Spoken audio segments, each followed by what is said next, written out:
হ্যাঁ রে কেলু, স্যার বলতেছিল আজ নতুন ম্যাডাম আসবে। আমি কি করে বলতে পারবো ভাই, আমি তো দুদিন স্কুলে আসি নাই। Good morning sir. মর্নিং। বাহ, খুব সুন্দর। তাহলে তোমাদের পড়াশোনা কিরকম চলছে? ভালো স্যার। হ্যাঁ রে কেলু, তুই তো মনে হচ্ছে আগের দিন স্কুল আসিস নাই। আসলে হয়েছে কি মাস্টার, কাল সপুনে আমি আমেরিকা চলে গেছিলি। আর গন্ডগোলা হ্যাঁ রে, তুই তো মনে হচ্ছে স্কুল আসিস নাই। না মানে ওয়াকে আমি এয়ারপোর্টে ছাড়তে গেছিলি, তার জন্য আমিও আসি নাই। স্যার ম্যাডাম কখন আসবে? আসবে। তোদের বহুত অকবক। এত অকবক হইলে কি হই বল? হাই দেখো, ম্যাডাম চলে এসেছে। Good morning ma'am. হ্যাঁ গুড মর্নিং। তোমরা সবাই ভালো আছো তো? হ্যাঁ। তাহলে আপনি ওনাদের ক্লাসটা শুরু করুন, আমি অন্য ক্লাসে যাই। ইটস ওকে, এসো। ম্যাডাম আপনি কি তাহলে নতুন জয়েন করলেন? হ্যাঁ। বাহ বাহ বাহ, খুব সুন্দর ম্যাডাম। আরে আপনার মতনই তো ম্যাডাম আমরা চাইতেইছিলি। ম্যাডাম আপনাকে দেখতে না খুব স্মার্ট লাগছে। ও মা, তাই নাকি? আজ তো আমি নতুন এসেছি, তাই তোমাদের সাথে আগে পরিচয় করব, তারপরে লেখাপড়া শুরু করব। তাহলে তোমরা সবাই নিজের নিজের নাম বলবে, আর নামের সাথে নামের মানেটা কি সেটা বলবে। আগে তুমি বলো। ম্যাডাম আমার নাম গিরিধারী, আর গিরিধারী মানে হচ্ছে কলির কেষ্ট। আর আমার নাম কিংথু, কিংথু মানে হচ্ছে পলাত। আর আমার নাম জীবন, জীবন মানে হচ্ছে জি বাংলা।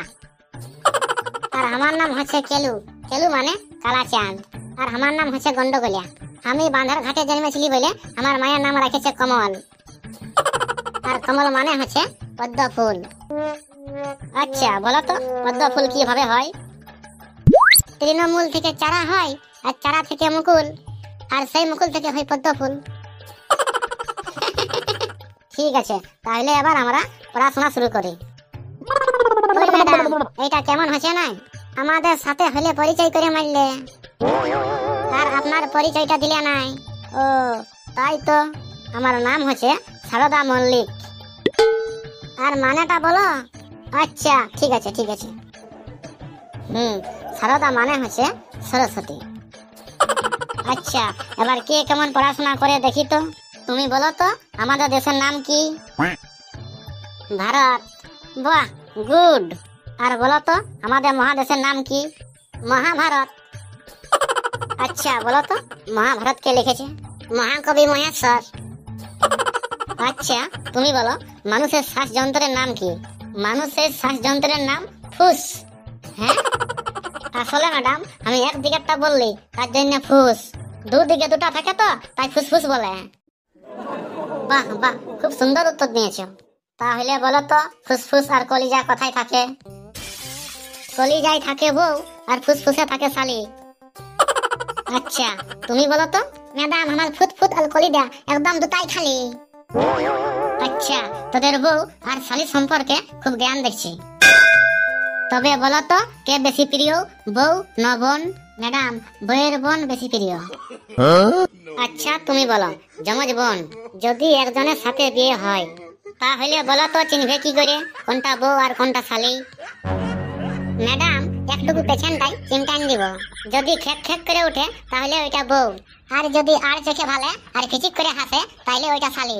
দেখছি তোমরা টুকু বেশি পাকে গেছো। আচ্ছা বলো তো পৃথিবীর উষ্ণতম জায়গা কোনটি? ম্যাডাম গরমকালে রোদে রাখা বাইকের সিট। হ্যাঁ চাপিয়ে দেখেছো? ফসকা পড়ে যাবে, ফসকা। আচ্ছা জীবন তুমি বলো তো সুন্দরী মেয়েকে ইংরেজিতে কি বলে? ম্যাডাম আই লাভ ইউ বলে। আচ্ছা কমল তুমি বলো তো একজন মহান ব্যক্তির নাম? মিঠুন চক্রবর্তী। আচ্ছা কেলু তুমি বলো তো একজন মহান মানুষের বাণী? মারবো এখানে লাশ পড়বি শ্মশানে। এটা হলো নাকি? এই তুমি বলো। মার গুরু দিয়ে রুটি চুনি দিয়ে চাপু দিয়ে খা। ওই হারামি গিলা তোরাকে সিনেমার ডায়লগ বলতে নাই বলে। আচ্ছা মনে করো তুমি লটারি কাটলে, তো ওই লটারিতে তোমার 1 কোটি টাকা লাগে গেল, তখন তুমি কি করবে? তখন আমি পাগল হয়ে যাব, আমি পাগল হয়ে যাব, আরে পাগল হয়ে যাব, আমি পাগল হয়ে যাব। তারপরে কি করবে? ওই টাকাটা দিয়ে চিকিৎসা করাবো। আচ্ছা, আমি শুনেছি তুমি নাকি খুব সুন্দর গান গাও। কই একটা গান গাও তো। হে হে, যেতে যেতে তোমাকে পূর্ণিমার রাতে চাঁদ উঠেছিল গগনে, ওই দেখা হয়েছিল তোমাকে আমাকে, এই জানে কি মহালগনে, চাঁদ উঠেছিল গগনে। ওই চুপ করবি হাম দাদা।